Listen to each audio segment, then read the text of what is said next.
If A equal to ए एक matrix है और जो किसके इक्वल है, इसके इक्वल है, where x y z are integers, जहाँ पे एक्स वाई जेड क्या है, इंटीजर्स हैं, इज एन ऑर्थोगोनल मैट्रिक्स। और ये एक ऑर्थोगोनल मैट्रिक्स है। मैंने पहले भी एक वीडियो में बताया था कि ऑर्थोगोनल मैट्रिक्स क्या होती है। ठीक है, ये हमारी एक मैट्रिक्स है ए, उसमें एक्स वाई जेड 3 एलिमेंट हैं जो कि सारे इंटीजर हैं। एलिमेंट 9 है लेकिन सारे एलिमेंट एक्स या वाई या जेड में से कोई एक है।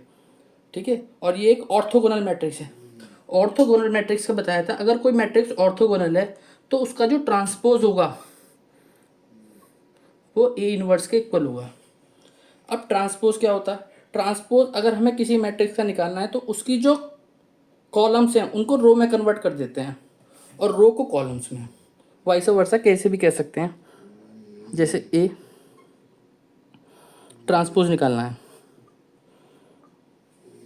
तो ये कॉलम है, इसको रो में कन्वर्ट कर देंगे, एक्स फिर वाई फिर जेड, फिर ये कॉलम है वाई जेड एक्स, फिर ये है जेड एक्स वाई।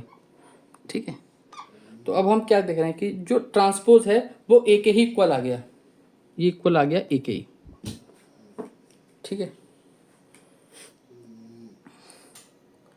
अगर हम इस मैट्रिक्स को ऐसे, इस इक्वेशन को इस मैट्रिक्स के लिए हम ऐसे लिख सकते हैं, ए इक्वल टू इट इनवर्स, क्योंकि ये ट्रांसपोज इक्वल है और ये मैट्रिक्स क्या है, ऑर्थोगोनल है, और ये भी हमने फाइंड आउट कर लिया।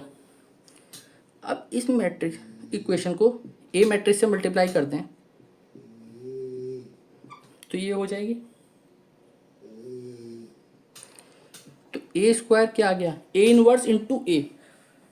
अगर किसी का इनवर्स उससे मल्टीप्लाई करेंगे तो वो आइडेंटिटी मैट्रिक्स आ जाता है उसी ऑर्डर का, तो आई के इक्वल आ गया, तो ए स्क्वायर किसके इक्वल आ गया, आई के।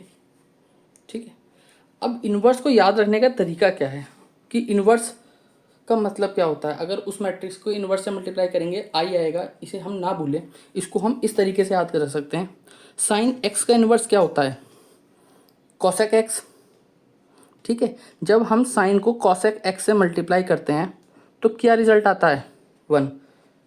तो जब हम किसी फंक्शन को उसके इन्वर्स से मल्टीप्लाई करा, ठीक है, तो हमारे पास रिजल्ट क्या आ गया, 1 आ गया। इसी तरीके से मैट्रिक्स में जब एक मैट्रिक्स दूसरी मैट्रिक्स के इन्वर्स होती है और उनकी मल्टीप्लिकेशन करते हैं तो वो आइडेंटिटी मैट्रिक्स आ जाता है उसका रिजल्ट। आइडेंटिटी मैट्रिक्स में लीडिंग डायगोनल, ये वाली जो डायगोनल होती है उसे लीडिंग डायगोनल कहते हैं, उसके सारे एलिमेंट्स 1 होते हैं, बाकी सब 0 होते हैं, क्योंकि हमें यहाँ पे ऑर्डर 3 की दी हुई है मैट्रिक्स 3 × 3 की, तो मैंने उसी की आइडेंटिटी मैट्रिक्स लिखी है यहाँ पे। ठीक है, अगर ये 4 होती तो एक कॉलम और एक रो बढ़ जाता, 4 × 4 ऑर्डर की होती, और यहाँ पे 1 आ जाता जो लास्ट एलिमेंट होता, और बाकी इधर 3 0 इधर 3 0। ठीक है, ऐसी और वीडियोस के लिए सब्सक्राइब करें मेरे चैनल को, हिट करें बेल आइकन बटन, लाइक करें, कमेंट करें। Thank you.